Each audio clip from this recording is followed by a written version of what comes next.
ठाटे खां रिपोर्ट कर रहे हो अकबर दिलवानी। सूबाई वज़ीर सिहत बहबूद आबादी डॉक्टर अज़रा फज़ल पेचूहो सिविल अस्पताल मकली जो ओचितो दौरो करे एमरजेंसी ओपीडी ऐं ॿियनि मुख़्तलिफ़ शोबनि जो मुआइनो कयो। सूबाई वज़ीर औकाफ़ मज़हबी मामला ज़कात ऐं उशर सैयद रियाद हुसैन शाह शिराज़ी पिणु साण ते गॾु आहे। उन मौक़े ते सिहत वारे सूबाई वज़ीर अज़रा फज़ल पेचूहो चयो त सुठी सिहत हर फ़र्द जो बुनियादी हक़ आहे।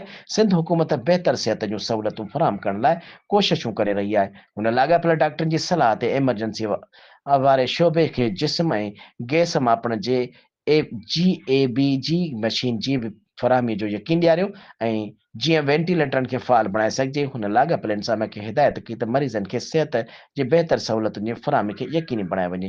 हुन चयो त एमरजेंसी वारे शोबे में वॉशिंग एरिया जंहिंमें वॉश शावल ऐं वॉश बेसन जी मौजूदगीअ खे यकीनी बणाए वञे। हुन खे हिदायत कई त सिविल अस्पताल मकली जे ख़ाली पोस्टनि ऐं ॿियनि घुर्बल ज़रूरतुनि जी फ़हिरिस्त जल्द मोकिली वञे त जीअं मसइलनि खे हल करे लाइ कदम खणी सघजनि। उन मौक़े ते civil surgeon doctor Syed Yamin Shah सूबाई वज़ीर खे तफ़सीली ब्रीफिंग पिणु ॾिनी। उन खां अॻु सूबाई वज़ीर सिहत डॉक्टर अज़रा फज़ल पेचूहो टाउन डिस्पेंसरी ठट्टो जो दौरो करे मुख़्तलिफ़ शोबनि जो मुआइनो कयो। उन मौक़े ते हुन मीडिया सां ॻाल्हाईंदे चयो त सिहत जे शोबे में बहितरी आई आहे जॾहिं त वधीक बहितरी आणण जी ज़रूरत आहे।